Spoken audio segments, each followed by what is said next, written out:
And now a message from Discover about rewards. If you're a loyal credit card customer, you should be rewarded for your loyalty, preferably with something that's useful, like Cashback Match, for instance. Discover matches all the cash back you've earned at the end of your first year. Finally, rewards that make sense. Discover. Exceptionally common sense. Learn more at discover.com/match. Limitations apply. And welcome to episode 87 of the Talking Hockey Podcast. What are we Eric talking about? was here, Oh, yeah. but Eric was here. he died, basically. So rest in his- peace, Eric. His computer died. And since we don't see Eric in real life, he's dead. Yeah. So Well, we're yeah, going to have good a point. quick moment of silence. All right. That was, I think, all he deserved. Yeah. You're right. So That's all. I think that's Um, all he's earned. Yeah. He today booked us we're a gonna- cottage that tried to kill people, so that's all he needs. Today we're going to talk about Montreal Canadiens, New York Islanders, Vancouver Canucks, and how they're all pretty bad. The FNUF retiring, the Penguins being sold, the Hockey Hall of Fame, who got in, who should be in at this point probably, and then Sens COVID. I know that's a lot of things, so we might not get to all of it, but those are the things that we ideally want to get to. well, I mean, Eric's not here, so I mean, we're not going to get sidetracked. Welcome back, everyone, to the Talking Hockey Podcast. It's your favorite producer Luke here to remind you to follow and subscribe on whatever streaming service you use. Leave a review on Apple, visit our website, talkinghockeypodcast.com, and follow us on Instagram at Talking Hockey for daily content. Now, let's get into today's episode with your favorite group of guys, Luke, Eric, Ty, and Martin.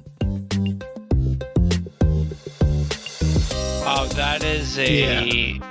If you are watching the video, or if you post the video, Martin just drank a sip from what looked like a hockey skate It is. cup.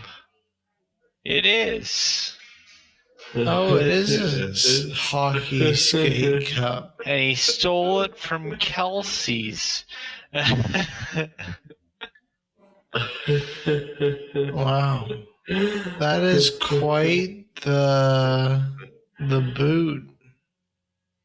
And it is. Where did you get that at Kelsey's, or is that like from a thrift That shop? looks like and something just you thought steal this- from them. Yeah, I think I stole it from Kelsey's back in uni. Cops. I'm calling the FBI. Well, the FBI doesn't exist in Canada. I'm calling the RCMP. Royal Mountie Or Police. Yeah. CMP. Yeah. So I think we should start off with what everyone's been talking about on my Twitter feed this week, which is the Vancouver Canucks. I think everyone is fed up from what I've seen. Other than Thomas Drance, I think is the name of the guy out there who seems to be getting targeted. But yeah, what are your thoughts on the Vancouver Canucks? I think it's I heard crazy. the owners. Yeah. The owner went on this trip. Eric's back. Oh, brother. Oh, is this Eric gonna is blow back? things up? Oh, Eric. Well, remember what I said? that Eric loud? died. Can this happen? Can this happen? I don't know. Can Eric starts. We'll have to figure it out after. But I mean, I imagine it should be fine. Looks like it should be fine. I don't know if This- Eric can talk though. Eric, speak. No. Did you save the other clips, Luke, or do I have to do Yes. a new intro? Okay. No, Well- we're just gonna get back in there with Eric being here. Yeah. We'll I start said talking Eric about the was dead. Vancouver We Canucks. got everyone's hopes up, but Eric's here. Yeah. Eric's back. Unfortunately Eric for is everyone. unfortunately back. I was really looking forward to him not dominating the conversation this week, but I mean, here You we know are. what? I'll just be quiet today. You'll just be quiet today? I'm sure you will. I'll Because just you're be quiet frozen today. out and stuff. I don't believe that for I'm a second. frozen again. Stop. No, you're No, here, Eric. no, you're fine. I see. no. you. Okay. You're here. Okay. Okay. Good. So Good. what the first thing we're going to talk about is the Vancouver Canucks and how bad they are. So Ty, go ahead. Why did anyone think they were going to be good? Is my question. Yeah. Nobody I don't- thought they were going to be good. I Well, don't know Eric, anybody remember that thought they were what gonna you be said? good. Like 30 now seconds I'm shutting ago? up. Now I'm shutting up. So like I don't know how. Firstly, it was ridiculous. Jim Benning got his extension began a bit before the year began, right? Everyone laughed about it. Remember when he came? He's been there. It's crazy to think about it. He's been there since 2014, and 2014 was 7 years ago. Yeah. Yes, And that's good what math. he did was dug them Quick into a maths. cap mess. Since the Sedins retired, it's been an embarrassment of a franchise. Like, they had Elias Pettersson. They drafted him. He sucks now. Quinn Hughes is okay. Yeah, what JT happened with Miller's Pedersen? okay. Play hockey. Apparently. What happened with Pedersen? Like, he's just bad. I don't know how to explain it, but he's just become really bad. Eric, So it seems what do like- your advanced analytics and microstats say about? No, if I point the question to you, you can answer it.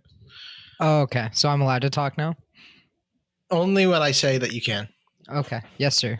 I'm a dictator. The combination of Pedersen and Bezer have just been terrible this year. Both have been like completely useless offensively. Hey, JT Miller's been sick though. So. Yeah, and that's the weirdest thing because JT Miller's killing it. So it's not like nobody on Vancouver's capable of performing. So JT Miller's been one of the best players in the league this year so far, and I think Martin has him in fantasy.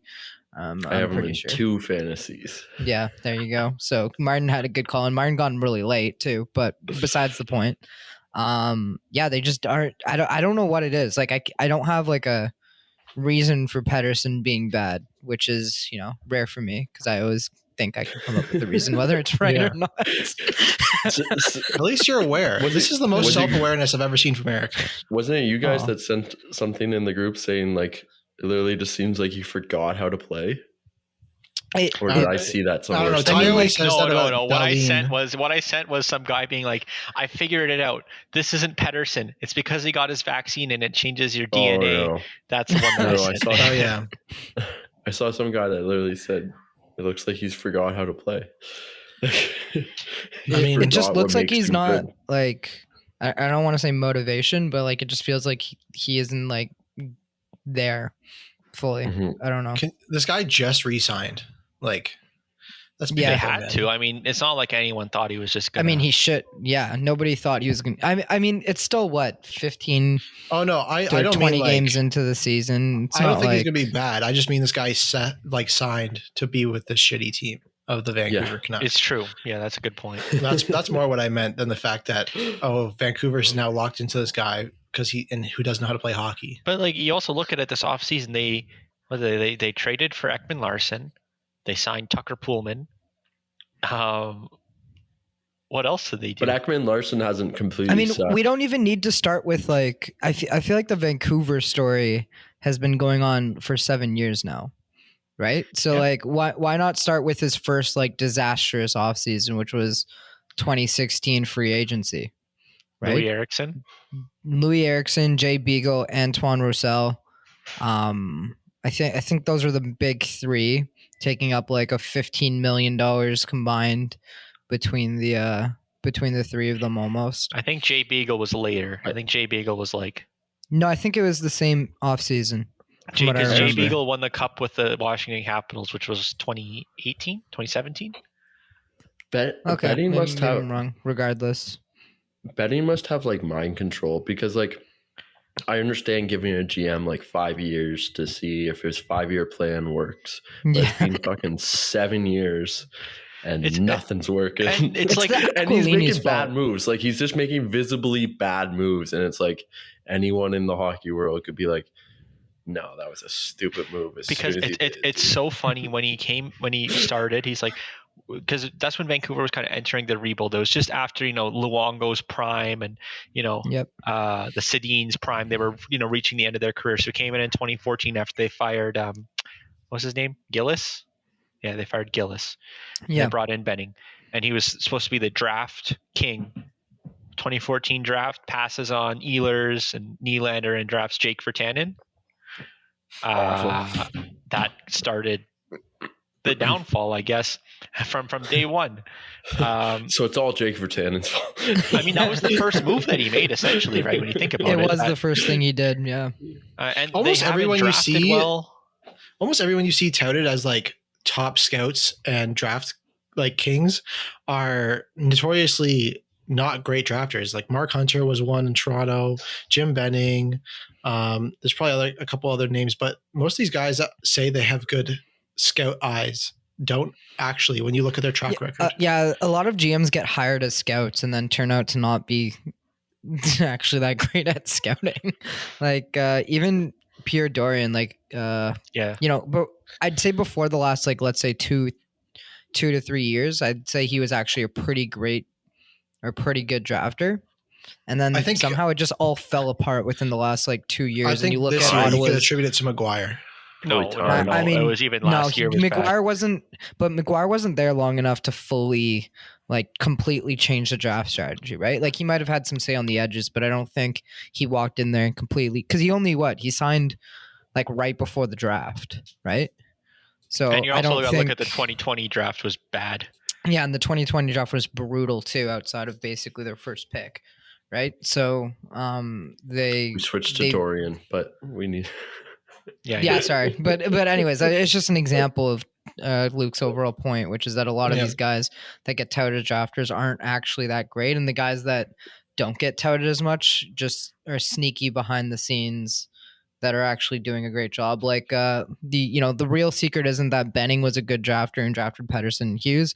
It was the head of scouting for the Canucks who left to go to Minnesota and then built one of the best prospect pools in Minnesota since he moved. I forget his name. I'm Judd sure Brackett. Vancouver. There you go. Thank you. Yeah, so Judd Brackett, Minnesota low key right now, or maybe not so low key as the best prospect pool in the NHL, right? So to get back onto the Benning point, Benning good. Actually, exactly, and they're good. So I don't think Benning was the reason behind some of Vancouver's best drafting moves, and I think the best drafting moves in Vancouver were probably, Niels Höglander, Brock Besser, Elias Pettersson, and Quinn Hughes, right? That's kind of it, I think, generally speaking. And I think that Vancouver is like really, I don't know how to describe it, but like they give the GM a lot of like a leash. Like the fans didn't really seem like they turned on Benning when the rest of the other fans of across the NHL are like, what is this guy doing? Right. Mm-hmm. But like you look at it, it's been 7 years now and they've. Yeah. I saw this tweet the other day about who, like, all the Canadian GMs and their different tenure, and then it's Jim Benning and Brad Treliving, I think, are the two of the most tenured, or at least high up there. And it's like Kyle Dubas that always has the shortest leash. Meanwhile, he actually has like a pretty good track record for the most part. At least in the regular season. Yeah, at least in the regular season. And then Benning and Treliving have done like not much. But is playoffs his fault even? No. Yeah, I mean, it's hard to say it's his fault. He's done everything, or not everything right, but generally speaking, he hasn't done anything where you would look at that and go, it's atrocious. He just got Kyle Clifford back. That's But to look at, because Benning said basically by year 3 he wanted to be competitive again when he came into the job in 2014, and their standing points since then have been in 2018, 73 points. The next year, 81 points. The next year, it was COVID shortened, year of COVID. So they played at a 92 point pace, which is like fringe playoffs, maybe wild fringe playoff. Then the next year they had 50 points. Again, in a COVID shortened season, but the top teams had 60 to 70 basically. Mm-hmm. And then this year they're on a 61 point pace, which is really rough. And they're only projected, depending on what you looked at, somewhere between 85 and 87 points. So it's not like they're projected to be good either, right? Mm-hmm. Even on paper, even in any model you looked at, they were, fated to be bad. And that's what happens when you bring in a combination of Ekman Larson, Travis Hamonic, who didn't really end up. He didn't play. No, he got personal reasons. So he went out. Yeah, and then Tucker Poolman, and then built the defense around guys like Eric Goodbranson, Tyler Myers, just a complete disaster. He has no ability to fill in role players. He got the stars, luckily, whether he drafted them or Brackett or whoever. Take credit for that, but all the guys that they put around them, Jay Beagle, Anton Roussel, all those defensemen I mentioned, just no capability. And also, he's given away 2 first-round picks that ended up being Connor Garland and JT Miller, which are great players, but also not really helpful in their current state when they're going to have top 5 picks. Yeah, exactly. Especially because they gave it to Arizona, right? And Arizona's going to have basically on pace for 2 top 10 picks this year now. Yep. Arizona's doing it right. Vancouver could very well be bottom 3 in the NHL this year. So that's going to be fun. The pick. JT Miller trade, definitely worth it if you did other things. No, they made that trade. JT Miller's a good player. They made that trade. Can someone see what the pick was that JT Miller came from? Can someone do that research? I guess Martin, that would, Martin's picking it. Yeah, it's going to go do Martin pick that up. Because I just want to know who the player was that ended up getting drafted, because depending on if they're sick or not, but again, JT Miller, I don't harp on that trade too much, because at the time I was like, I don't know if you want to be giving up a top first round pick with this team, but JT Miller's exceeded anyone's expectations. Right? They traded it. Yeah, it got traded again to New Jersey. New Jersey. Okay, so at least nobody good got picked up with that pick. Luckily for them. That's your boy, Shakir Mukhamadullin. Yeah, he's my boy, but I don't have a lot of faith in him, unfortunately. Sorry. So who do you think takes most of the blame at this point in Vancouver? Is the Aquilinis. Ownership? Yeah. Because Benning's an idiot, right? Or not an idiot, but he's clearly incapable of running a team. So it's not his fault. He's doing what he's been doing. But the Aquilinis have extended him again. Yeah. Right? They should have figured this out year 3, year 4, year 5, that this guy has no idea what he's doing, right? And then they re-signed him. It's completely on ownership. I don't even blame Benning anymore, because he's clearly incapable. It's and he's being kept in the job anyways. Yeah. After year 4, there's nothing he can do. There's nothing he can do. He's incapable. He can't improve on his ability to be incapable, After his 4th year, the blame would be with Benning, but now that it's been 7 years, it's the ownership team. How much exactly? How much do you think Green is responsible as well? Because he's actually a bad coach. He's a bad coach. He's not a good coach. He's not a good coach. Yeah. The way Vancouver plays is there are stylistic things that he could do to improve that team. Right. And I actually literally just posted a story on it. So, it's timely, but, ignoring the fact that Benning's given him an awful team, the way Vancouver plays is also really atrocious, right? They give up the most rush chances in the league because their forwards are always behind the play. They never switch play. They always go down the strong side. So it's always just getting blocked and coming back down the ice. They do a bunch of shit that they could just avoid, even with the crappy guys that they have on the team right now. There are structural ways to take crappy players and put them into a system where at least they, their slowness and all this other stuff can be accounted for, similar to the Islanders or, a bunch of other teams out there that aren't exactly that great. So it is on Green as well. Yeah, because I think I was looking at it. They have an average, since Green has been coach, it's something about every year they have 45% of the goal share, expected goal share. Like That they sounds are completely continually incapable of controlling play and scoring chances. Incapable. Yeah. I went to school for communications. Please don't correct my grammar or speaking. I know how so to the speak. Canucks transition game, they are and this year or last year, let's go with the last year since it's a bigger sample size, 29th in rush shots, last in rush shots against. So that means they got the least amount of rush shots for and then allowed the most chances the other way again too. That's a Nice. coaching thing. There's no way you can be like, if you're the worst at both, you can't even blame the players at this point because it's the system that's doing it to them, right? It's not like they're taking so many chances on one end, so they're giving up a bunch on the other. Like they're screwing up both ways. So prevent at least one of them and you can improve a bit.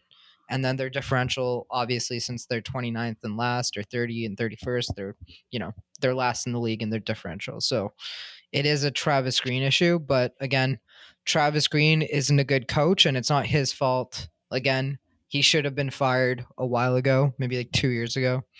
But he hasn't. And so, he can't improve as a coach more than he has, clearly, which I think it is a little bit his fault. But regardless, it's on the Aquilinius at this point. This is just a complete disaster. It's just funny that the goalposts kept moving for Benning. Like when he first started, he mentioned they wanted to be a contender in 2 or 3 years.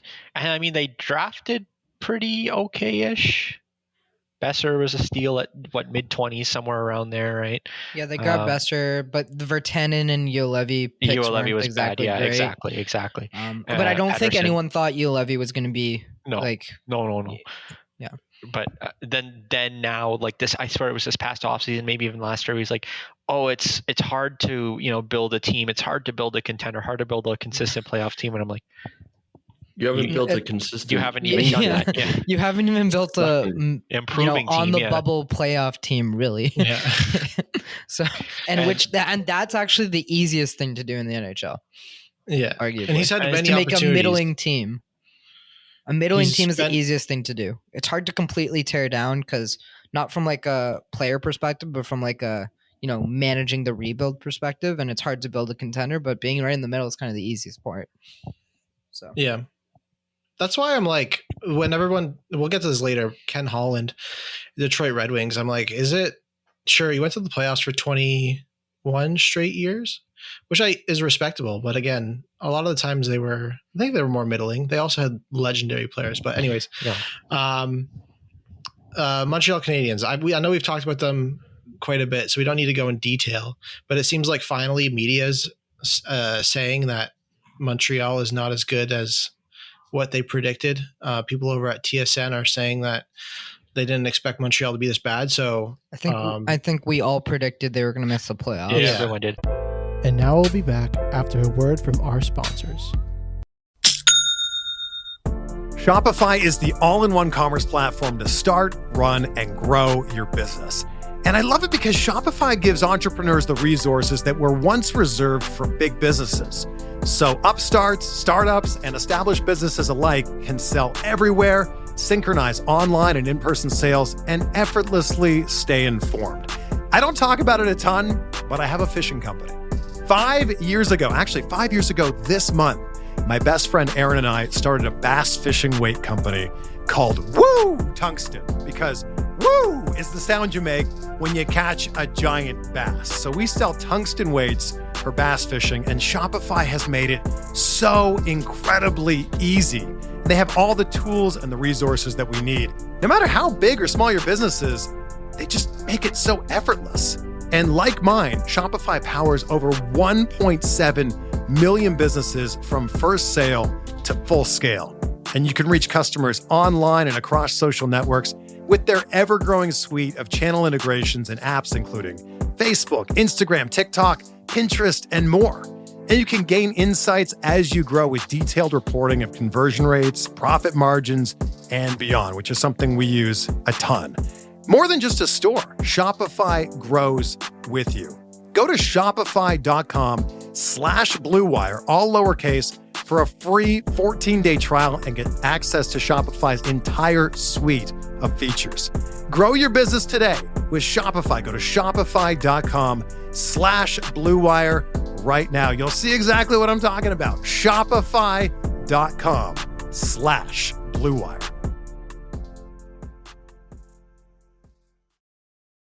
And now we'll get back into the show. But I think I made the comment, like, they lost their starting goalie. I mean, hopefully Price comes back and, maybe he'll play better, but they lost their goalie. They lost their number one defenseman and Shea Weber. Number one Cole center. Caulfield was useless. Yeah.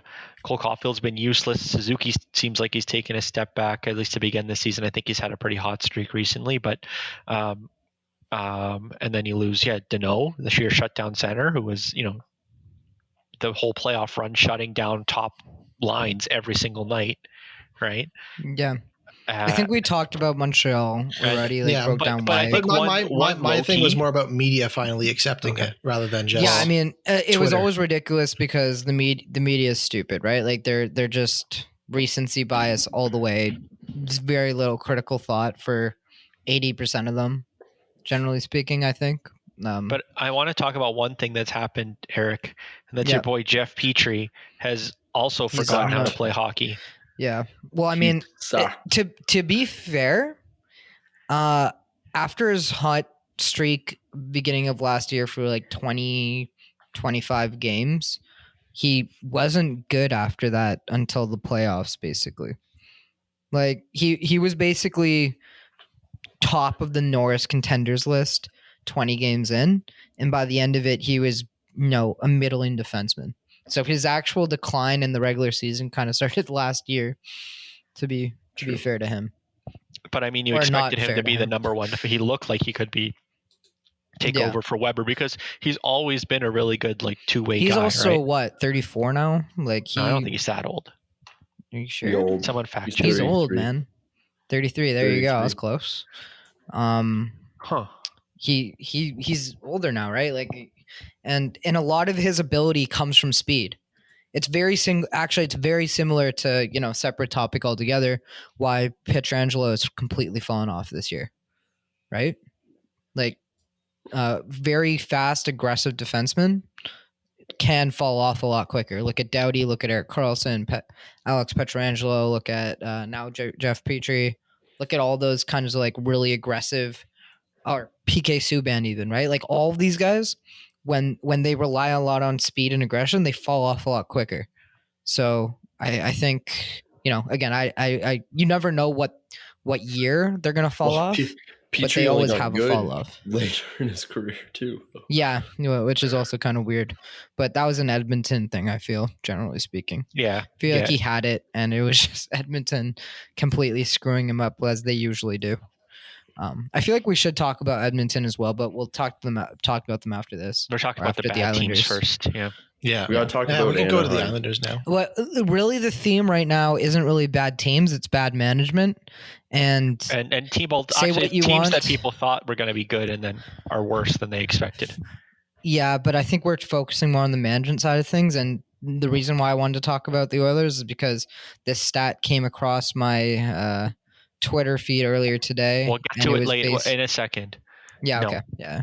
Okay. Islanders first, because Islanders isn't really bad management. I think they're mostly just underperforming. No, you got to think about, man. They haven't played their first home game yet.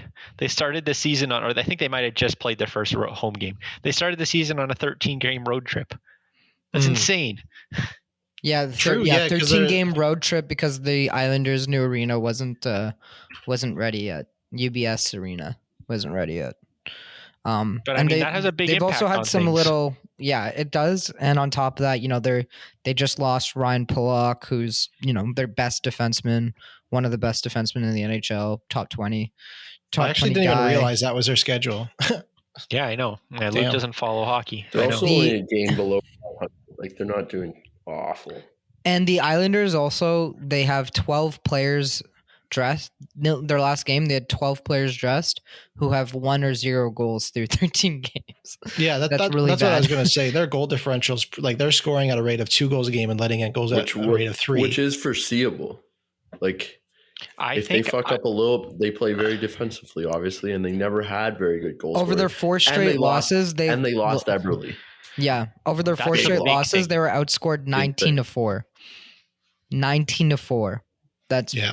They that's protected very who significant. over Eberle? Who It is was it? Matt Matt Martin. They Martin. protected. Yeah. Notably, they've scratched Noah Oh, bad Dobson management. and a bunch of others, but will not scrap Matt Martin. They're committed. I mean, So That's bad a big management thing, is and I he's think that people he's definitely a predicted locker room guy, though. Like, say what you will about Matt Martin not being a good on ice guy. Yeah, I mean, but I know he was a But player shit, favorite. You lose a guy like Jordan Eberle, who on a I team know like the Islanders, that's pretty bad, but you need a guy like Eberle. Yeah, because Like- they only have so many creative playmakers out there, and actually they really only had two. They had Barzal and they had Eberle. That was kind of it for them. They have other like solid offensive players, Anders Lee. They have Cal Palmieri, who just scored his first goal of the season the other day, which, you know, I called him as a breakout, or not a breakout candidate, but a potential 55, 60-point guy. So that's looking real bad. But regardless, you know, they don't have a lot of creativity. They also got rid of Nick Leddy, which is also kind of, you know, you look at the way Detroit's performing right now. Nick Leddy's kind of not a big part of that, but he is a part of that. He's been doing. Eberle has 8 goals this year. He So would he almost has- put them back to even goal differential. Yeah, he'd get them much closer to that 19-4 count for the last 4 games. But yeah, so Eberle's been crazy good, like he was last year, like he was the year before that. Definitely living up to the $6 million contract. Didn't I tell you, like, during the, I think it was one of our Seattle expansion draft discussions, that Eberle was going to be a huge loss for the Islanders because of how well he performed with Barzal. I think that was foreseeable. Yeah, That was it was foreseeable. very foreseeable, and the top line's struggling now, and it's evident why. It's because Anders Lee isn't what he used to be. Barzal's still sick, but Barzal's one guy on a, you know. And Eberle was good at getting whatever he was doing. He was good at finishing and getting in the puck, and Yeah, he was very good at finishing. He was very good at finish. He was very good at finishing. He was very good at making those great passes. He was very good in transition. Like right now, all the Islanders competition, I should say, all they need to do is just make sure Barzal can't carry the puck. There's nobody else on his line who can do that. Anders Lee can't. They tried Josh Bailey there. Josh Bailey hasn't been good at all. So it's a complete mess for the Islanders right now. Yeah, it's just rough. And I think Barry Trotz, actually, there's a great quote by Trotz. He said he called the team fragile, and he said that's a word I haven't used very often about our team. So that's and they just lost Pollock for like a long time. I saw today. And So. But the thing is, right, like I think the one thing that the Islanders had was identity. Like I think that's what pulled that team together, right? Like I think we've all said it for years now.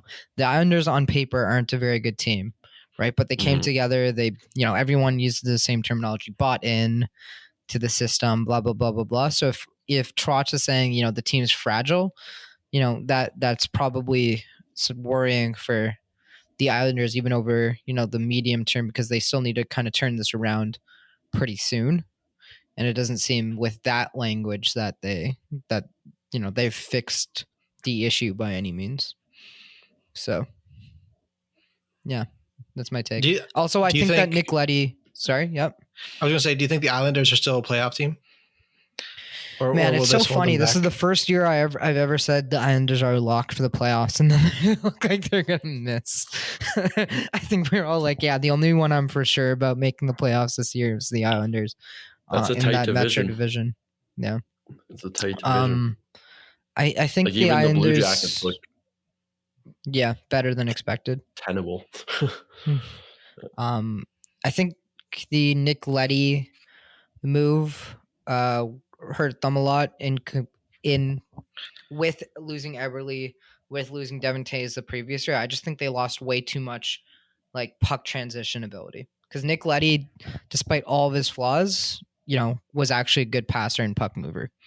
So I think losing those 3 over the course of 1.5 or 1 season is kind of a huge knock-on effect, and replacing them with guys like Andy Green, Chara, like the complete opposites, essentially, right? But yeah, that's just my take.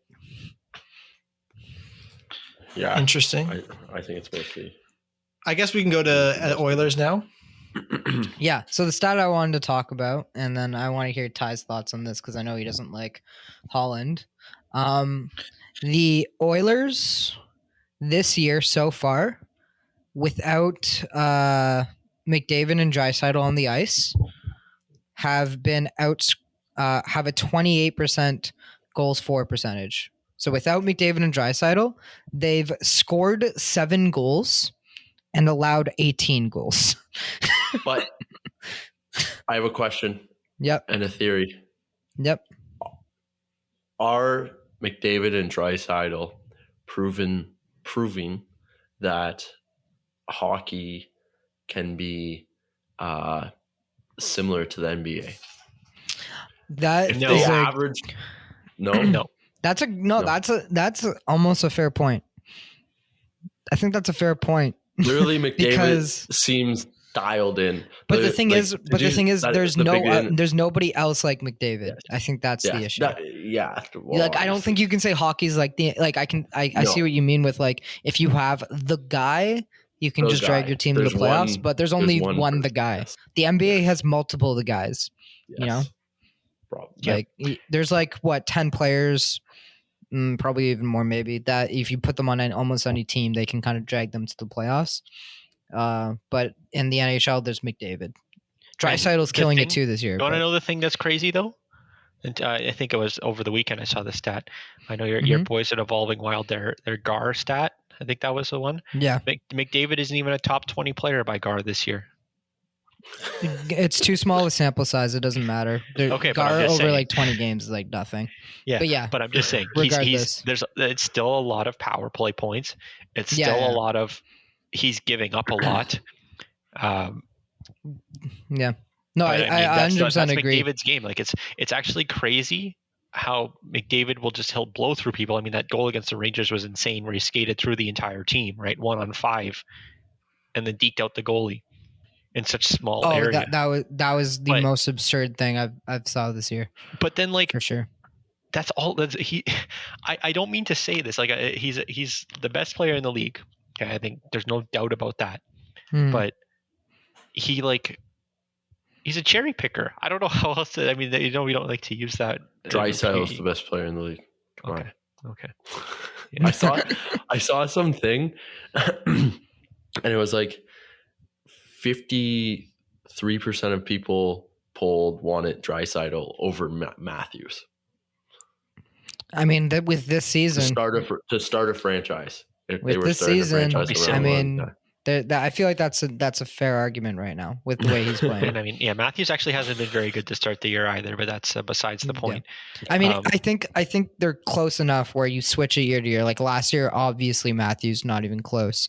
This year, Draisaitl and not even close. But year like before that- it's really the Oilers' Probably game is Probably basically Draisaitl. try to survive in your own end and then wait for the team to make a mistake and get a breakaway or 2-on-1 the other way, Or get a power play. or get a power play. No. Yeah, You know what? man, You know, every but single you know what time the I see issue is? Draisaitl on the board, it's on a power play. Yeah. Like I swear to Yeah. God, it's power play merchant. Which is amazing for He's got- fantasy. He's got 9 goals, 9 power play goals of his 17, I think. I don't know how many points it was, but I mean, it's like 50% of his points are easily on the power play. But I mean, when you're a star player, typically a third of your points are going to come on the power play. Like if you're a star player and you're a point per game guy, typically you're going to have 20 to 30 power play points and then 50 even strength points over an 80 game season, basically. So it's like they're especially good, but it's not like it and kind of absurd, but it's also kind of natural for star players to rely on the power play a little bit more than others, right? Yeah, but I think it's a sorry. What I wanted to say about No, that stat, talking about Ken Holland and GMs, is that like he also hasn't done anything great. he's right? done Like, nothing good because it's actually It's- gotten worse over time. So let me say it. So 2016, 2017, the play without McDavid and Draisaitl, which they 2015, 2016 they weren't even close to the same players, but regardless, they had all the players without them had a 54% goals for percentage. So that means they scored 37 goals and only allowed 31. So they outscored their competition. That was great. And then it's just awful from there on outward. It drops down to 38%, then to 36%, back up to 38%, back down to 37%, and then this year 28%. So, Ken Holland was brought in for one thing, to fix the team around McDavid and Draisaitl. Instead, he's actually made it actively worse, and McDavid and Draisaitl just got exceptionally better. Is essentially it's all all they're that's basically happened. carrying And that. they got some extra great goaltending last year from Mike Smith. That's all he has not done anything else outside of that. So you're talking about like incompetent management. Like you have to put Ken Holland on that list now, because there But was tons of good depth available in You the could have offseason. done that before he left Detroit, man. Yeah. The guy was going down. The thing is, there's so much good depth available. Like, look at, again, don't want to bring this up to the least, but Kempf and Kasha, right? Both killing it right now on the Leafs. You look at, like any team in the NHL, you can find good depth guys that they picked up this offseason who are outscoring their competition. And somehow Ken Holland for 2 years in a row now, or 3 years. Did he start 3 years ago or 2 years? 3 years ago. He hasn't actually improved the depth to even get to 40% or 45%. Can you name who's playing on the Oilers' third and fourth line right now? Oof. Who's the Buddy. Oilers' third line center? It's not Kyle Turris. They got Warren Fogle. Oh yeah, and Warren Fogle has not been good. And he was traded for Ethan Bear, who's killed it in Carolina so far. So that trade also, again, Holland actively making the team worse. I think you can blame Ken Holland for, well, you 100% can blame Ken Holland for how long the Detroit Red Wings rebuild has taken. Like, I think it could have been a lot shorter. 100%. If he actually knew what the fuck he was doing. And he just got inducted in the Hall of Fame. I think so. This is what I think is really fascinating. I think Detroit Red Wings near the end of their playoff, like however long they're in the playoffs run, I think they tried to sacrifice too much to stay that rather than just accepting where they were. And that's 100%. one of the. I think they just wanted to keep the record at that point. But I also think Ty, go ahead. I was just going to say the last couple of years where they had their playoff run, they were like the bottom seed or like the last seed to get in, the 8th seed. So. My whole thing with Ken Holland is, and we don't need to get into this whole conversation, but he was gifted generational talents: Lidstrom, Datsuk, Zetterberg. Like that's what won him those cups, right? And if he wins cups in Edmonton, he was gifted McDavid and Draisaitl. Again, one almost generational and one for sure generational. And then Nuge, who's still decent too. So yeah. So it's like he's hopping. If Edmonton wins a cup, he's hopping just from one team with generational talent to carry him to another. Puljujarvi's still good. Puljujarvi's actually looking good. Fixes Hyman's shit. look good, so give him a little bit of credit. But Holland should not get credit for any of this. No, and I don't think it was like the argument with Babcock. It's like, oh, how much was Babcock responsible for the cup wins versus the players he had? And it's the same thing with Holland. It's like, what players were he gifted? Were he was gifted versus building actual teams. Holland, Luke's right. He definitely just maintained that 20 years, and I think he saw that nomination into the Hockey Hall of Fame and was like, I'm just gonna keep it going until but I mean, respect to that, man. It is hard to make the playoffs 20 years in a row. 100%. I just think the game has passed him by at the end of the day. Whether he was a good, I don't want to rehash whether he was that great of a GM in Detroit or not, because how many of us actually remember in detail the moves he made between 2000 and 2000, let's say 12 or something like that, when Detroit was actually competitive. But you can for sure say the last decade has not been Ken good at all. It's not been like there's nothing he's done that's been good. He Oh, he's completely ancient. screwed up that Detroit team, overpaid a bunch of guys, Danny a bunch of depth DeKaiser, guys. Darren Helm. Yeah, Abdelkader. exactly. Justin Abdelkader. It was just a complete mess. And then same thing. He's gonna, he hasn't done it as bad in Edmonton, but he's failed to put a team around them. So that's the issue. Can we talk about how with sick the Colin. Ducks are? Yeah, what and the how fuck unsustainable happened to it is? Getzlaf? He just freaking Just refound he just how he just turned 25 again. Like, what the fuck is going on with Ryan Getzlaf? it's all assists. And he's Doesn't always matter. been a big Troy assist Terry's guy. been great too. Yeah, and Troy Terry. Holy crap, Troy Terry, man. I mean, I always liked Troy Terry. I feel like I've said that for a while now, but I didn't think he was this And I've good. always liked Getzlaf. Like Getzlaf's always been. I mean, sick Getzlaf, player. but Getzlaf also hasn't been good in like 4 years now. So it's like crazy. The change up in Anaheim, and I still think it's all unsustainable. But Oh yeah. I mean, but also like the Pacific teams are like that. I think Martin was right about the LA Kings have been good. I think he predicted that to go into the season. did he? And Yeah, LA's he getting did. Yeah. fucked by injuries. Like Drew Doughty started super hot and got killed with some injury. I forget what it was. And then that Sean Walker guy is out for a long time. But yeah, well, it was foreseeable. Deneau is sick. Like the biggest mistake ever was letting Deneau walk in Montreal. Yeah. Like, and if that they should go did down were planning on letting Deneau walk, they should have rebuilt. They Yep. should have let 100%. trade Gallagher, trade all these guys, and restart from scratch. Trade Jeff Petrie and just restart. You have Nick Suzuki, you have Cole Caulfield, you have Romanov, you have all those other prospects, Paling. I can't remember all the other guys off the top of my head, but you have all those guys rebuild, and they just didn't. So that was the big mistake. What Deneau allows you to do is rely less on Kopitar being defensively good and let Kopitar be more offense. Yes, Because in his older 100%. age, Kopitar obviously has fallen off a little, but he And still the has other thing, the acquisition, like Arvidsson's worked out very well for them too. Other than he got injured for a bit there, but besides that, he's been almost point per game when he's been in there. Mm-hmm. I drafted in fantasy, that's why I know that. But yeah. What other topics did we have, Luke, on the docket? I had Dion Phaneuf. I know that he's played on all of our favorite teams, the Senators and the Leafs. So I know that I thought you we retired called him a a while pylon. ago, to be honest. I honestly thought he retired a while ago too.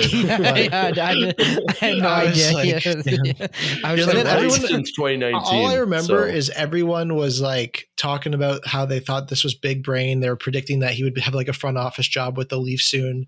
But I remember him then being rumored to be hanging out with Brendan Shanahan a lot, like 4 months ago. Yeah, And because I do I remember know all that, of Leafs yeah. Twitter. All of Leafs Twitter was following it. Then all of a sudden they're acting very big brain about predicting that. But I think he'd be a good.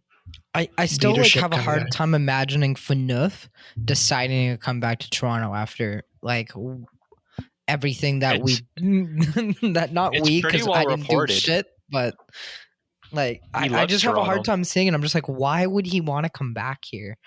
Seems pretty clear he Leafs likes fans big treated him like shit for years, and it wasn't really his fault. Like he was an okay second pairing defenseman thrust into being a number one. Like it was not his fault. And I'm sure if we looked up Ty group chat messages from his years in in Toronto, Ty's called them all sorts of names. Oh, I could probably look it up in the group chat right now. To be honest, that'd I be don't actually think I pretty messaged funny. you guys about hockey back then. I mean, I You- wasn't. I didn't Maybe talk not to me and Eric. Not Martin, this group, but but you you would have definitely messaged messaged the- Luke or Robert and whoever else. Like I'm sure you must have said But some also, awful I things wasn't about him. like that was when the Leafs were bad, and I wasn't like fully invested. Like I become fully invested once they become good. I mean, I've always been a Leafs fan, but like once it they wasn't like I became was, supposed to be good. You mean? Yeah. Then now I really closely follow, and it's I looked up in the chat from our high school group the word Phaneuf, and there's only one result, and it said Ty would fuck the shit out of Dion Phaneuf. I don't know why. I do know why, because one of our friends' brother's name is Dion, and that's what it was about. And then I said Dion Phaneuf, but that's the only message in the group chat about Dion Phaneuf. There you go. Okay, so there Told you you. go. He hasn't said It's very on brand with what you'd expect us to talk about. But I don't know. I thought I was surprised he got like that much of a fanfare from the Leafs. Like, I know he was here for a long time and He was captain our and stuff, captain but for. I don't know why people were excited about that. It's just because he's Yeah. captain. He was a I good don't guy know. though. Captains. He's a He good was a person. good He does guy. seem like a good guy. Yeah. I always felt Mhm. bad for him. I was like, Jesus Christ, this poor man is trying his best. He's trying his best out there, He's but trying his goddamn hardest. he, there's one thing you can't say about him is that he didn't try. You know, I he do may miss not have his, I do succeeded, miss his but- hits. That's Yo, a good- he had. There are That's a some. good looking wife. Yeah, you watched that Could say Hockey that, Wives? too. What's it called? The Hockey Wives? Is that one? That's the show. Apparently, he's the one that set up Tessa Virtue and Morgan Riley. So Oh, that's a huge dub for the kid, man. If he did Yeah. that, he created Toronto's power couple right there. That's big. He deserves a job on the Leafs just for that alone. I agree. Man, Riley deserves to go to the Hockey Hall of Fame for that alone. Phaneuf deserves 1/4 of Morgan Riley's salary for the rest of his career for landing him Tessa Virtue. I feel like that's a Dion's fact. still getting That is a paid fact. by an NHL team. He's getting isn't paid That by is the a Sens, fact. isn't he? he? No. I think by the Sens and by the Kings. I think both, because it was like he was traded from the Sens to the Kings and whatever. Well, if he But retires, anyways, then I think that new anyway, rule. whatever. Yeah. 1/4 of Morgan Riley's new contract goes to Phaneuf for landing him Tessa Virtue. It's a Yeah. must. It's a must. Okay, She's Luke, too good for him. next. Sorry, Morgan Riley. Next topic was Penguins being sold. I don't know. This is pretty new. I didn't really read much on it, but they're sold to the same organization owners that own Boston, the Boston Red Sox, which is pretty interesting. That is um, interesting. Just I'm pretty FYI, sure Pittsburgh and Boston are rivalry cities in almost any sport. Phaneuf is Yes, getting Martin? paid by both the Sens and LA for Oh. another Eric was this right. year and another year. Eric's always right, but that's besides the point. Yeah. Well, A thanks, decent Martin, for amount of bringing money it up. too. Oh shit! Francesco Aquilini just. Oh no, never mind. This is fake. Oh, is it Mr. Booth? Yeah, it's Mr. Booth. I almost fell for it. on the chat or on the podcast recording, he almost fell for Mr. Booth. I should clip that, post it on Twitter, and have Mr. Booth Yeah. share that. Mr. um, Booth. Sure. I always, whenever I see something that just doesn't feel right, I go and check the username right. So I was like, nah. Well, anyways, Yeah, I'm looking at Mr. Booth right now. He's changed his profile picture, so and apparently That's how you know. Francesco Aquilini blocked him too. I see that. Yep, I believe That's that. interesting. He's a pretty active guy on Twitter, I think. Anyways, yeah, the Penguins were sold. Do we think this will actually lead to anything different? Why do you think? Like, I know they've been trying to sell the Penguins for a while, but with all the success they've had, especially in the last 10 years, I'm surprised that the owners would even want to sell. Maybe it's not. So Mario Lemieux has like a majority stake in them, and then there was another dude, and they sold the other dude's stake. Oh, okay. Is that what happened? So I mean, I feel maybe like they look at it it's- and they say that the Malkin and Crosby's careers are coming to their that's what I was about to end. say. so Because the sell last time high. they lost their generational talents, they cratered back down until Crosby joined in, basically, right? Like they Yeah. everything But they complete. went from Lemieux to Crosby. Well, it wasn't, but then they were like the But worst it wasn't. team. Yeah. Yeah. They were the worst team and were like basically bankrupt. Like I was saying, like back in the mid 2000s, they were about to be sold to the BlackBerry guy and moved to Hamilton, and then the NHL vetoed that. Yeah. So, They owe Crosby like a stupid amount of money. I feel like Crosby has not gotten paid enough for the value that he brought to that franchise. He probably literally added like $300 million in value or more just because he should, or I guess him and Malkin, you can split it up between both of them. Probably like 60-40 Crosby and Malkin. They, Yeah. they Just did give not them get paid money. enough for they did not get paid enough for the value that they brought. Interesting. Oh, I agree. And LeBron James has a stake in the team, the group that's buying the part of the Penguins, because he's part course owner he in does. Liverpool, which is huge. He got a major return on that, and then he also obviously, like Ty said, Luke said, the Red Sox as well. But the Penguins right now are worth $650 million. Damn. Yeah. Yeah, that's probably a good way of looking at it, of why they sold now. Yeah, Or Luke, they- you gotta yeah. use your brain sometimes. Well, sometimes not using my brain allows us to fill in the it's gaps. just billionaires selling to other billionaires. They might have literally just done it because they wanted some cash flow to. Yeah, that billionaire Invest in didn't want the something else, or- tax break Mhm. anymore, and he wanted a little more cash. Yeah, On hand. who knows behind The closed billionaire's doors what the 85 years billionaires really old. want. Wants Yeah, it's just like fuck it. wants 7 more yachts. Yeah, Hockey Hall of Fame. he wants to buy a super yacht like Jeff Bezos, you know? Yeah. The last topic, I think. That we also this ends COVID, but Hockey Hall of Fame inductees. Obviously, Jerome McGillna, Marian Hossa. These are Ken last Holland. year's inductees. Yeah, the 2020. So, is there going to be a second round of inductees for this year? Are they like? Or are they just Gonna do skipping? another one? I think They're they would just skip. skipping one year. That would make sense. I think they. But just why wouldn't they skipped skip last year. 2020? Because Well, they were 'cause they already couldn't announced, do it. weren't they? Decided. Yeah, they were already they decided on. decided who were going. Okay.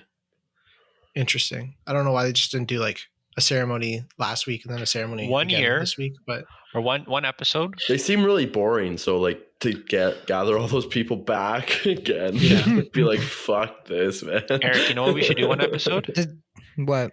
Okay, I'm gonna get a list of players who are like fringe Hall of Famers, and we can debate if they belong in the Hall of Fame. Ooh, I like I was that. just gonna I like ask. that. I was just gonna Yeah, we ask can who do do you that. think Okay. should be in the Hall of Never Fame? mind, Luke. We're saving that for another episode. Okay. Yeah. Well, what do you think about this year's picks then? Ken Holland, Jerome I McGillna, mean, Marian Hossa. I think they all deserve to be in there. Who's Yeah, the I think woman? so. I don't want to forget the woman's name. Pierre St. something, Pierre right? or something. Francis St. Pierre. Cancelled. I gotta be Hockey honest. Hall I of don't know Fame who that inductees. is. Wasn't Lowe also in there? I don't know if Lowe deserved to be there. Like a lot of these, like especially for the ownership and the founders side of things. No, It's Lowe's like a player. Lowe's a player. Oh, is he? I thought he was the owner of. He was the- on the Gretzky team. okay. Like, Kim Yeah, St. yeah. Pierre, Kevin Lowe, Ken Holland, Doug Wilson. Kevin Lowe, there it is. Isn't I think Kevin Lowe Kevin doing Lowe- something? Kevin Lowe's doing something in the organization for the Oilers, Didn't- or he was. Yeah, he did have a role in the. Oh, was he management side, builder? too. I don't know if he got in for player or builder, but he was in management on the Oilers. Though I doubt he got in for builder based off of the Oilers' recent performances. I think didn't Holland get in for builder? Yeah, Holland definitely got in Yeah. for builder, Of course. So did yeah. Doug Wilson, I think. but a lot of those guys for builders are just there Doug because Wilson. of their 10 years Yeah, in the Doug NHL. Wilson got in. Doug Wilson's a interesting choice. Has he won a cup? No, Nope. he's been with the Sharks, I think, throughout his whole career. Is that through true? Leadership, anyways. Someone fact check that. I don't think Kevin Lowe does. Like, I'm not seeing a deservingness from Kevin Lowe. Like, I mean, his Kevin biggest thing is Lowe- I played with Wayne Gretzky, and I mean, won a he had bunch of cups there. 1,500 points. Kevin Lowe, you're looking at the wrong Oh, Kevin sorry. He had 400. Oh, I was looking at his penalty minutes.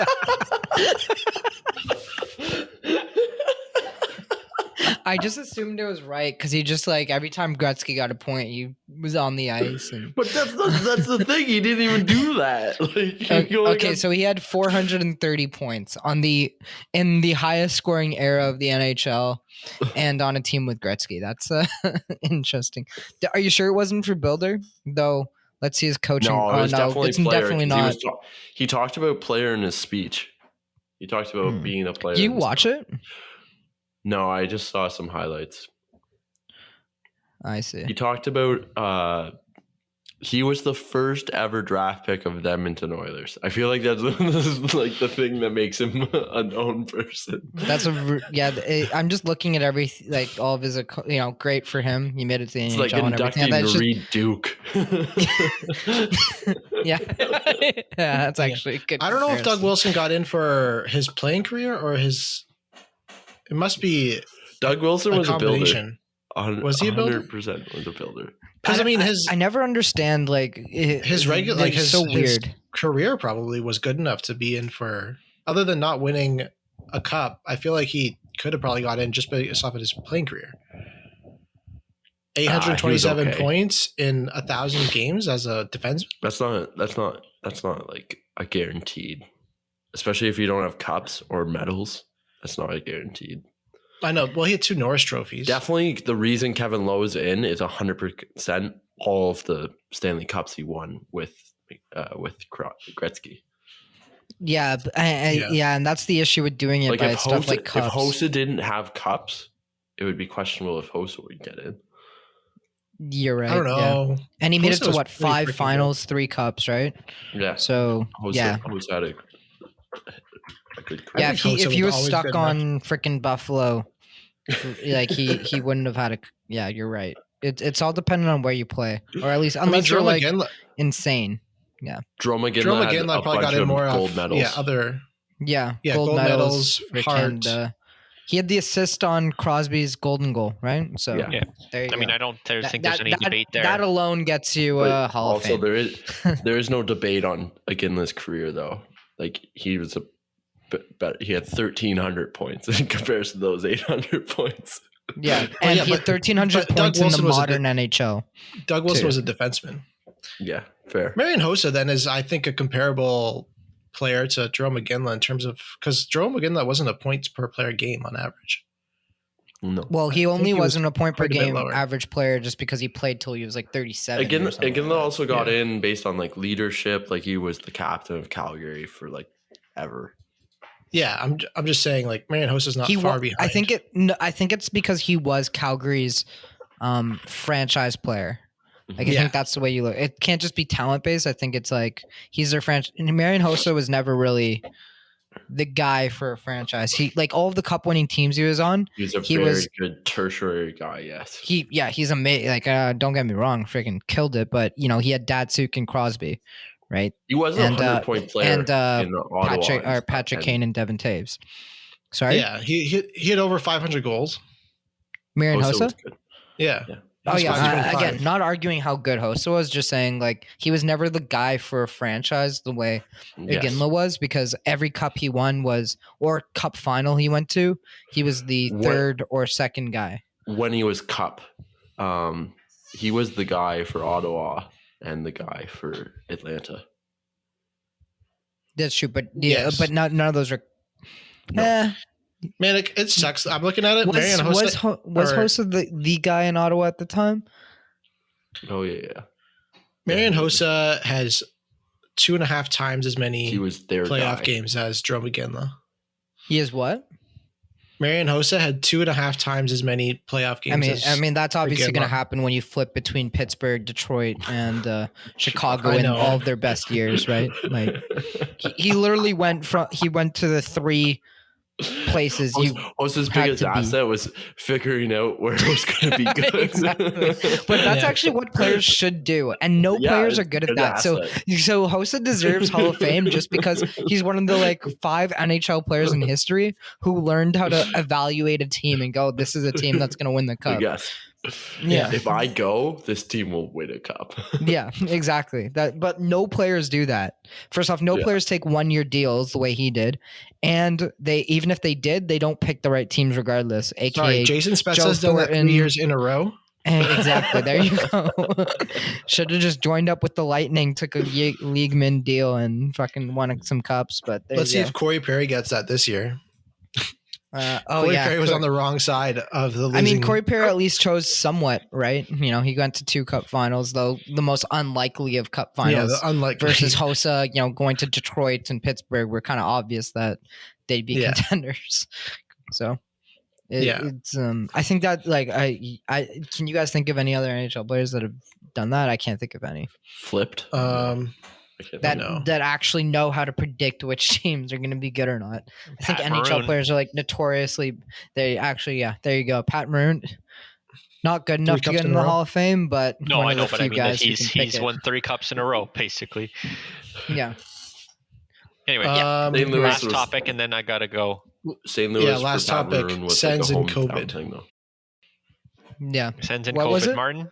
Sens and COVID as the last one. What do you guys? I mean, obviously, Martin, you probably have a better idea of it, but they don't have nearly enough players to play.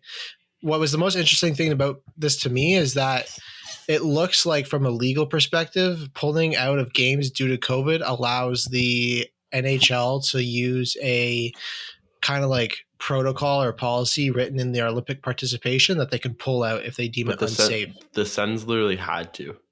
I They know, they but couldn't play. I thought that was an interesting Yeah. kind of like footnote on everything that's happening.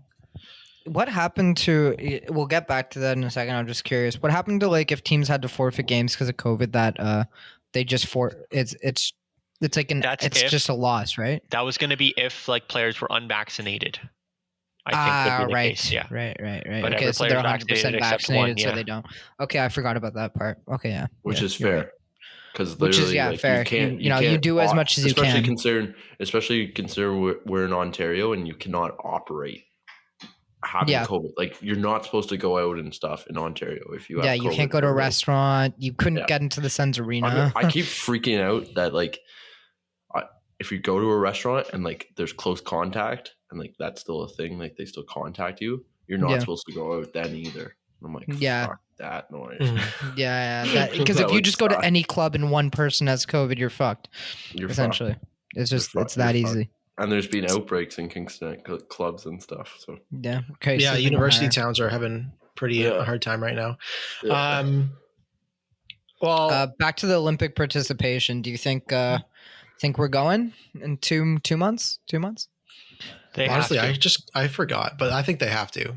Will they? The I mean, NHL will probably make a stupid thought decision. they've had to since 2014, but they haven't. So yeah, will the NHL do something stupid? I mean, I could see it 100% being likely that they don't go. But I think I don't know.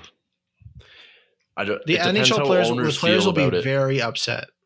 Yeah, Ovechkin was almost going to go last time. Bettman will do whatever the owners want this time, which he does every time. But like, he should be he's on the hot seat, and then he's going to appease them. They're looking at this loophole, and they're like, "Fuck yes," because the owners probably are not pumped. So are you predicting no Olympics, Martin? I don't know. I don't know the situation well enough. I don't know how many owners are against it. I would think the majority of owners are against it. Yeah, considering they haven't gone for years yet. So, or two past Olympics.